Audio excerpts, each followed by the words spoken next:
Assalamualaikum warahmatullahi wabarakatuh. Alhamdulillahi rabbil alamin. Wabihi nasta'inu ala umuri dunya waddin. Wassalatu wassalamu ala nabiyyina Muhammadin wa ala alihi wa sahbihi ajma'in, amma ba'd.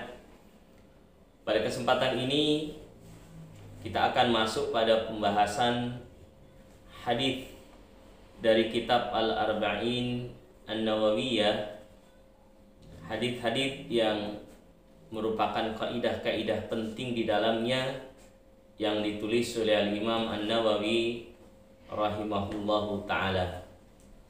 Beliau memulai hadis dalam kitab Arba'in An-Nawawiyah ini dengan hadis yang terkait dengan niat. Hadis yang pertama, An Amiril Mu'minin Abi Hafsin Umar bin Al-Khattab radhiyallahu ta'ala anhu qala.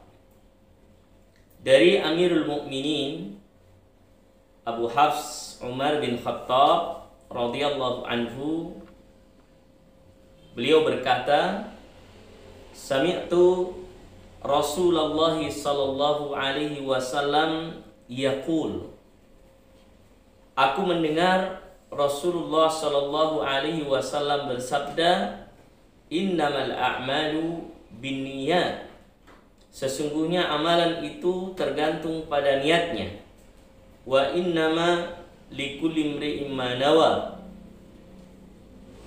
sesungguhnya setiap seseorang itu tergantung apa yang ia niatkan.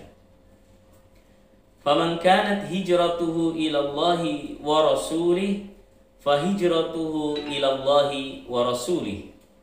Barang siapa yang hijrahnya untuk Allah dan Rasulnya, maka hijrahnya tersebut untuk Allah dan Rasulnya. Wa man kanat hijratuhu lidunya yusibuha, dan barang siapa yang hijrahnya untuk dunia, untuk mendapatkan dunia, au imra'atin yankihuha, atau untuk mendapatkan seorang wanita yang bisa dia nikahi, fa hijratuhu ila ma hajara ilaih, maka hijrahnya itu tergantung apa yang dia niatkan. Hadis ini hadis yang sahih yang diriwayatkan oleh Imam Bukhari dan Muslim. Pertama, Umar bin Khattab atau Amirul Mukminin adalah sahabat yang mulia Umar bin Khattab radhiyallahu anhu, khalifah yang mengganti Abu Bakar radhiyallahu anhu sepeninggal beliau. Rasulullah sallallahu alaihi wasallam menyebutkan banyak keutamaan terkait dengan sahabat yang mulia ini. Beliau adalah seorang sahabat yang dijamin masuk surga. Umar atau Umar Al-Faruq, ya, Umar radhiyallahu an, sahabat yang dijamin masuk surga dan sahabat yang syahid fi sabilillah, sebagaimana disebutkan oleh Nabi sallallahu alaihi wasallam. Umar radhiyallahu anhu memiliki banyak keutamaan. Banyak ayat yang turun terkait dengan beliau radhiyallahu anhu. Dan sudah kewajiban kita mencintai para sahabat, termasuk tentu yang mulia Umar radhiyallahu anhu. Tidaklah seseorang membenci Umar radhiyallahu anhu kecuali dia orang yang sesat.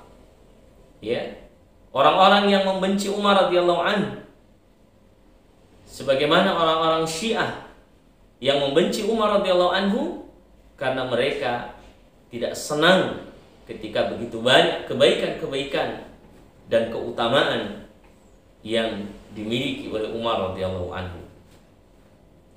Beliau menyebutkan bahwasannya saya mendengar, ya, dari Nabi sallallahu alaihi wasallam, berarti beliau mendengar langsung dari Nabi sallallahu alaihi wasallam, innamal a'malu binniyat, sesungguhnya amalan itu tergantung pada niatnya. Ini penting memahami niat ini, karena betapa banyak amalan yang besar menjadi hilang nilainya di sisi Allah karena niat yang tidak benar. Ya, ulama kita menyebutkan rubba amalin kabirin tusaghiruhun niyah. Berapa banyak amalan yang besar tetapi kecil nilainya, bahkan hilang karena niatnya tidak benar. Jihad fi sabilillah, sedekah, sebagaimana riwayat yang sampai kepada kita dari sahabat yang mulia Abu Hurairah radhiyallahu anhu tentang 3 orang yang paling pertama dimasukkan ke dalam neraka, waliyadzubillah. Ya, inna awwala man tus'aru bihimun nar. Orang yang pertama dibawa masuk ke dalam neraka, amalan mereka begitu besar, namun karena niat yang keliru akhirnya menjadi orang yang pertama diseret ke neraka, waliyadzubillah. Disebutkan 3 orang, ya, alimun atau qari'ul Quran, seorang alim, seorang qari'ul Quran yang dia membaca Al-Quran untuk dikatakan sebagai qari, untuk dikatakan sebagai seorang alim. Dan yang kedua adalah orang yang bersedekah untuk dikatakan dermawan. Kemudian yang ketiga adalah orang yang berjihad fisabilillah untuk dikatakan sebagai pemberani atau pahlawan. Sahabat yang mulia radhiyallahu anhu Abu Hurairah ketika meriwayatkan hadis ini, beliau pingsan sampai 3 kali. Begitu dalamnya, begitu dahsyatnya, dan menjadi introspeksi kepada kita semua. Niat ini penting karena selain dia membedakan antara amalan yang satu dengan amalan yang lain, misalnya antara sholat dengan yang selain sholat, niat. Termasuk antara satu jenis ibadah, sholat misalnya, niat itu untuk membedakan antara yang wajib dan yang sunnah, atau berbagai macam jenis sholat yang ada dalam agama kita. Maka niat ini mahalluha fil qalb, niat ini adalah tempatnya di hati. Maka tidak ada jalan lain untuk meluruskan dan memperbaiki niat kita kecuali kita berusaha mensucikan hati-hati kita, membersihkannya dari segala sesuatu yang bisa merusak niat kebaikan-kebaikan tersebut. Innamal a'malu binniyat, sesungguhnya amalan seseorang itu tergantung pada niatnya. Maka kewajiban kita adalah berniat dengan tulus dan ikhlas, karena Allah Subhanahu wa ta'ala dalam perbuatan dan amalan kita, dalam ucapan kita, dalam perbuatan kita, dalam perilaku kita, sikap-sikap kita, bahkan dalam segala jenis kebaikan kita. Karena kita tidak ingin menjadi orang-orang yang merugi di akhirat nanti ketika seseorang beramal bukan untuk Allah Subhanahu wa ta'ala. Innahu may yusyrik billah faqad harramallahu alaihi al-jannah. Siapa yang menyekutukan Allah, maka Allah Subhanahu wa ta'ala haramkan baginya surga.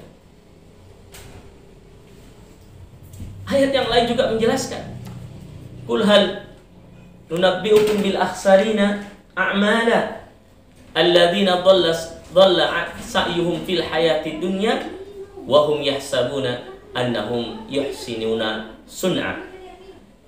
Maukah kami kabarkan dengan orang-orang yang merugi, yaitu orang-orang dhalla sa'yuhum fil hayati dunya, yang mereka tersesat dan rugi di dunia ini. Wa hum yahsabuna annahum yuhsinuna sun'a, dan mereka menganggap bahwa mereka melakukan kebaikan. Maka niat perlu kita perbaiki, perlu kita amalkan. Innamal a'malu